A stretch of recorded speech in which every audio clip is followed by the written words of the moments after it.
तो चलिए स्टार्ट करते हैं आज का session. Welcome to our YouTube channel.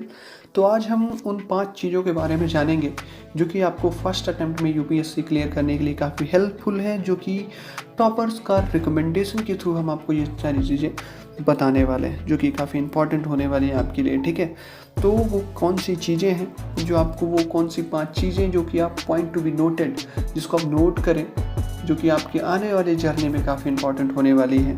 या फिर आप स्टार्ट करने वाले हो अभी यूपीएससी की जर्नी तो ध्यान रख लो, या फिर आप स्टार्ट कर चुके हो आप यूपीएससी की जर्नी तो भी आपको ये काफ़ी हेल्प करने वाली है। तो चलिए देखते हैं। ठीक है, तो how to become IAS in the first attempt, ये सबका क्वेश्चन होता है। अगर आप फर्स्ट अटेम्प्ट आपका अगर निकल भी गया है तो कोई भी प्रॉब्लम नहीं है। यहाँ पे आप अभी इन चीज़ों को फॉलो करके आप आने वाले अटेम्प्ट्स में आईएएस एग्ज़ाम क्लियर कर सकते हो काफ़ी इजी तरीके से। ठीक है, और हम उन 5 चीज़ों की, कोर चीज़ों की बात करेंगे। ठीक है, तो चलिए स्टार्ट करते हैं विदाउट डिले, क्योंकि आप यूपीएससी एस्पिरेंट हो, आपके पास इतना समय नहीं है कि आप चीज़ों के लिए वेट करो। ठीक है, तो सबसे पहला चीज़ आता है जो कि बहुत इंपॉर्टेंट है, तो ऑब्जेक्टिफाई द यूपीएससी सिलेबस। तो आपको यूपीएससी सिलेबस में ऐसा नहीं है कि ये सारी चीज़ें जो हैं तो आपने कभी पढ़ी हुई नहीं है। यूपीएससी की एक ख़ास बात है कि इसमें जो कि कभी ना कभी आपने पढ़ा हुआ है।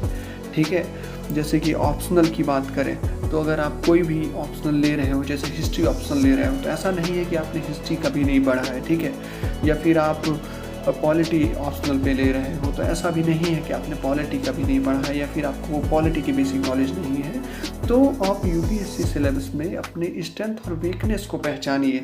ठीक है, क्या इंपॉर्टेंट वहाँ पे आपके लिए है, ये सारी चीज़ें आप जानें। यूपीएससी सिलेबस को डेली पढ़ें और पीवाई की इसको देखें, प्रीवियस क्वेश्चन पेपर, जो आपके लिए एक टॉर्च बैरियर का काम करेगा। ठीक है, तो चलिए देखते हैं नेक्स्ट क्या है। तो दूसरा सबसे इम्पॉर्टेंट चीज़ है कि stop looking at the IAS curriculum as a whole, divide and conquer. तो इसका मतलब ये हुआ कि जैसे मैंने आपको फर्स्ट स्टेप में बताया कि आपको अपनी स्ट्रेंथ और वीकनेस को पहचानना है पहले। दूसरे में क्या करना है कि आपको अपने समय को अब यहाँ पे मेंटेन करना है। कि कैसे मेंटेन करना है समय को इस प्रकार से मेंटेन करना है कि आपको ये देखना है कि कौन से सब्जेक्ट आपके ज़्यादा टाइम खाने वाले हैं और कौन से कम, तो उसके हिसाब से आप उनको समय दोगे, क्योंकि सभी को बराबर समय देने के लिए आपके पास भी इतना समय नहीं है। ठीक है, तो पहली चीज़ क्या है कि जैसे थ्योरी पेपर्स होते हैं, history, economy, polity, geography, optional subject जो होते हैं, demands a lot of your time. ठीक है, उसके बाद आता है एप्टीट्यूड टेस्ट, जैसे सी सेट हो गया, कंपलसरी इंग्लिश सब्जेक्ट हो गया आपके मेंस के लिए। ठीक है, तो ये जो क्या होती हैं, demand of fragment of your time, मतलब टुकड़ों टुकड़ों में ये समय मांगते हैं आपका। मतलब आपको इनके लिए एक ये नहीं है कि आप इनको ज़्यादा समय दो, आप इनके लिए 1 से 2 घंटे दिन में निकालिए, तो ये आपके काफ़ी बेस्ट हो जाएंगे। और क्योंकि ये क्वालिफाइंग है तो आपको इसमें कोई भी प्रॉब्लम नहीं आएगी। तो इस चीज़ को आपको ध्यान रखना है। ठीक है, सभी को बराबर समय न देते हुए जो डिमांड करें ज़्यादा टाइम का, सिर्फ उन्हीं को समय देना है। तो ये रणनीति आप फॉलो करें, क्योंकि ज़्यादातर एस्पिरेंट क्या करते हैं कि अपने टाइम का मैनेजमेंट नहीं कर पाते हैं, जिसकी वजह से उनका जो ये यूपीएससी जर्नी होती है काफ़ी लंबी हो जाती है। ठीक है, तो ये चीज़ को आप ध्यान रखें। और तीसरा स्टेप क्या है वो देख लेते हैं।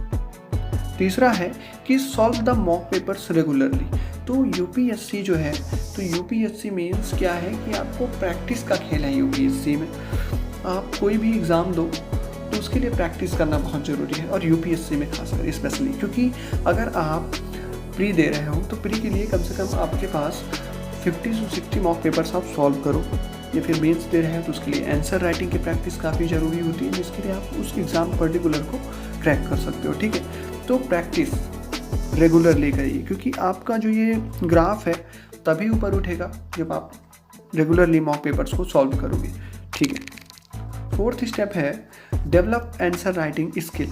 तो आपको क्या करना है कि धीरे धीरे अपनी रीडिंग हैबिट बढ़ानी है। अगर आप बिगनर हो अभी तो रीडिंग हैबिट बढ़ाइए धीरे धीरे। अगर आप बिगनर हो तो 2-3 महीने बाद आप आंसर राइटिंग स्टार्ट कर सकते हो, या फिर आप अभी मीडियोकर हो, मतलब अभी आपकी जर्नी स्टार्ट हुई काफ़ी टाइम हो गया है, तो आप क्या कर सकते हो कि आप आंसर राइटिंग की धीरे धीरे स्किल, ऐसे राइटिंग की, ये क्योंकि ऐसे राइटिंग ऐसी चीज़ है जिसके लिए आपको कोई बेसिक नॉलेज की ज़रूरत नहीं है, जो कि आप पहले से जो नॉलेज है आपके पास उसी को ब्रशअप करना है, उसके थ्रू ही इसको आंसर करना है, ठीक है।